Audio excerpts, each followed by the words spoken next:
یہ غازی یہ تیرے پراسرار بندے جنہیں تو نے بخشا ہے ذوق خدائی، دو نیو ان کی ٹھوکر سے صحرا و دریا، سمٹ کر پہاڑ ان کی ہیبت سے رائی۔ آج ہم آپ کے پاس کچھ پراسرار غازیوں کے بارے میں بات کرنے کے لیے آئے ہیں۔ یہ وہ غیر معمولی ہستیاں جنہوں نے تاریخ کے رخ تبدیل کر دیے، جنہوں نے دریاؤں کے رخ موڑ دیے، پہاڑ جن کی ہیبت سے رائی ہوئے، دشت تو دشت دریا بھی نہ چھوڑے ہم نے، بحر ظلمات میں دوڑا دیے گھوڑے ہم نے۔ کہ وہ غیر معمولی ہستیاں ہیں، غیر معمولی وجود ہیں جو تاریخ اسلام میں ہیروز، تاریخ اسلام میں چمکتے دمکتے ستاروں کا درجہ رکھتی ہیں، مگر یہ غیر معمولی پراسرار لوگ ہیں۔ ان کی ظاہری اور باطنی قوتیں کیا تھیں کہ انہوں نے وہ کارنامے انجام دیے کہ آج عقلیں حیران ہوتی ہیں۔ اگر ہم فوجی نقطہ نظر سے دیکھیں تو یہ انسانی عقل ماننے کو تیار کہ عرب کے ریگزاروں سے نکلنے کے بعد 3 سال کے عرصے کے اندر عراق اور شام ان رومن اور پرشین امپائرز کو شکست دے کر یہ علاقے سلطنت اسلامیہ میں داخل کرا لیے جائیں۔ یہ تمام کارنامے جس وجود نے کہ میں ایک اونٹ کی طرح ایک بستر پر جان دے رہا ہوں، مجھے سخت شرمندگی ہے کہ میں میدان جنگ میں شہید نہیں ہو سکا، اور اللہ قیامت تک کبھی کسی بزدل کو سکون اور اطمینان نہ دے۔ افسوس یہ اس مجاہد کا ہے،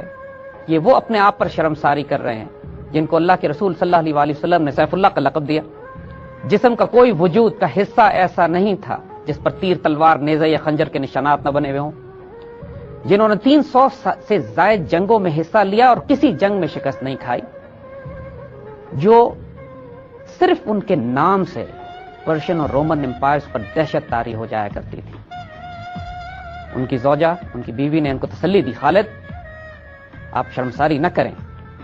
آپ کو جب اللہ کے رسول صلی اللہ علیہ وسلم نے سیف اللہ کا لقب دے دیا تھا تو اس کا مطلب یہ ہے کہ اب یہ سیف اللہ، یہ اللہ کی تلوار میدان جنگ میں کسی کافر کے ہاتھوں نہیں کاٹی جا سکتی۔ آپ نے شہید نہیں ہونا تھا، آپ کے لیے یہی تقدیر رسول اللہ نے لکھ دی تھی جب آپ کو یہ خطاب دے دیا گیا تھا، آپ سے جو کام لینا تھا وہ لے لیا گیا۔ خالد ابن ولید رضی اللہ تعالیٰ عنہ صرف عالم اسلام کے نہیں، انسانیت کی تاریخ میں ان سے بڑا اسٹریٹجسٹ، ملٹری پلانر، جنرل، ٹیکٹیشین اور وارفیئر میں، جنگی حکمت عملی میں نئی تاریخ مرتب کرنے والا غازی پیدا نہیں ہوا۔ حضرت عمر رضی اللہ تعالیٰ عنہ جب سیدنا خالد کے انتقال کی خبر شام سے مدینہ پہنچتی ہے اور مدینہ میں کوہرام مچ جاتا ہے تو سیدنا عمر پہلے تو لوگوں کو منع کرنے کی کوشش کرتے ہیں کیونکہ آپ کو اونچی آواز میں ماتم پسند نہیں، لیکن جب معلوم ہوتا ہے کہ یہ سیدنا خالد ابن ولید یا ابو سلیمان کے مرنے کی خبر ہے تو پھر سیدنا عمر بھی خاموش ہو جاتے ہیں اور اہل مدینہ سے کہتے ہیں کہ آج جو آنکھ رونا چاہتی ہے رو لے، جو کچھ کہنا چاہتا ہے کہہ لے، کیونکہ یہ جو کہیں گے سچ کہیں گے۔ لوگوں کو بار بار ابو سلیمان، جو ان کی سیدنا خالد ابن ولید کی کنیت تھی، ابو سلیمان جیسے لوگوں پر رونے کا موقع نہیں ملے گا۔ اگر ظاہری تعارف دیکھیں تو سیدنا خالد ابن ولید قریش کے قبیلے سے تعلق رکھتے تھے، پیدائشی جنگجو، اور ان کے قبیلے کا کام ہی جنگ کرنا تھا۔ ان کے والد الولید نے ان کو تمام جنگی حکمت عملی،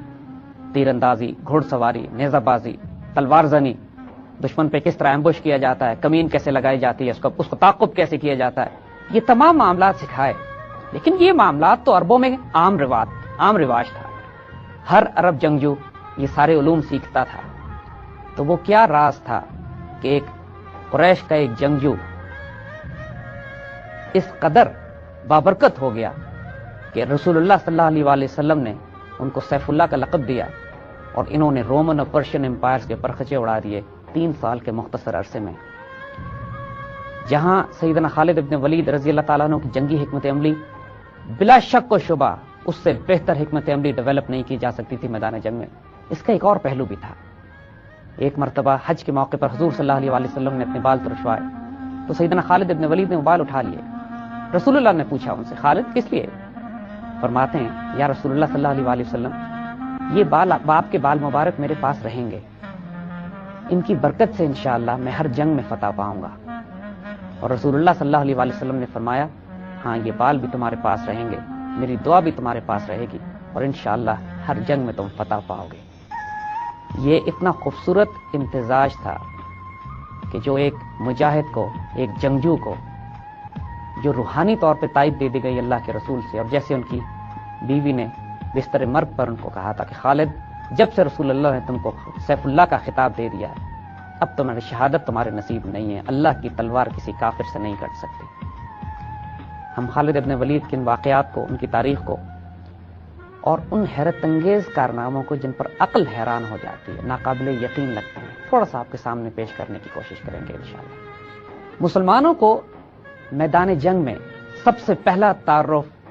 سیدنا خالد بن ولید رضی اللہ تعالیٰ عنہ سے اس وقت ہوا جب غزوہ احد میں خالد ابن ولید کفار کی طرف سے لڑنے کے لیے آئے۔ اس وقت آپ ایمان نہیں لائے تھے اور کفار کے ریزرو گھوڑ سوار دستے کے سربراہ تھے، کمانڈر تھے،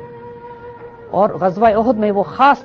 ترکیب آپ کو یاد ہے کہ جب رسول اللہ صلی اللہ علیہ وسلم نے 50 تیر انداز اس پہاڑی کے اوپر بٹھا دیے اور ان کو حکم دیا کہ جو مرضی نتیجہ جنگ کا نکلے آپ نے یہ 50 تیر انداز اپنی جگہ نہیں چھوڑیں گے۔ یہ 50 تیر انداز حضور صلی اللہ علیہ وسلم نے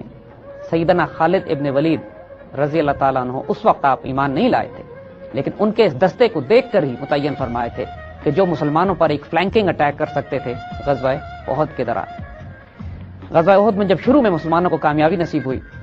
اور مسلمان دشمنوں کو پیچھے ہٹانے میں کامیاب ہوئے، اس کے بعد وہ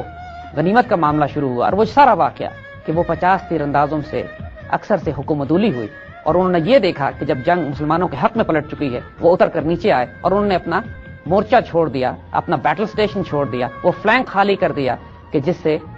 کفار کی کیولری کو، جس کی قیادت سیدنا خالد کر رہے تھے، موقع مل گیا کہ مسلمانوں کے فلینک سے حملہ کر سکے۔ یہ مسلمانوں کے لیے بڑی شدید چوٹ تھی۔ حضرت خالد بن ولید چونکہ بنیادی طور پر ایک جنرل تھے، بنیادی طور پر جنگی حکمت عملی اور حربی حکمت عملی کی جڑ ان کے وجود میں، ان کے رگ رگ میں سمائی ہوئی تھی۔ آپ نے دور سے جب یہ دیکھا کہ چٹان کے اوپر، پہاڑی کے اوپر موجود مسلمانوں نے اپنے مورچے چھوڑ دیے ہیں، ان کو بہت خوبصورت موقع مل گیا کہ اس پہاڑ کے پرلی طرف سے فلینکنگ اٹیک ان مسلمانوں پر کریں جو غنیمت جمع کرنے میں لگے ہوئے تھے۔ اس جنگ کے نتیجے میں شدید نقصان پہنچا مسلمانوں کو۔ حضور صلی اللہ علیہ وسلم کے دندان مبارک شہید ہوئے، آپ احد کی پہاڑی کی طرف مسلمانوں کو وڈرا کرنا پڑا۔ حضرت حمزہ شہید ہوئے۔ حضرت حمزہ نے اپنے آپ کو رسول اللہ صلی اللہ علیہ وسلم اور اس خالد بن ولید رضی اللہ تعالیٰ عنہ کے دستے کے بیچ میں ڈال دیا اور چٹان بن کر کھڑے ہوئے اس اٹیک کو روکنے کے لیے جو خالد کی کیولری، خالد کے جو دستے تھے، گھوڑ سوار دستوں کی طرف سے جو حملہ آ رہا تھا، اور مسلمانوں کو اور حضور صلی اللہ علیہ وسلم کو موقع دیا کہ آپ محفوظ مقام پہاڑی کے اوپر، احد کی پہاڑی پر جا سکیں۔ یہ پہلا تعارف تھا۔ حضور صلی اللہ علیہ وسلم کو سیدنا خالد بہت پسند تھے۔ جب سیدنا خالد کی تعریف حضور کے سامنے کی جاتی تھی تو حضور فرمایا کرتے تھے کہ یہ خصوصیات جس شخص میں ہوں گی تو انشاءاللہ قریب وہ اسلام قبول کر لے گا۔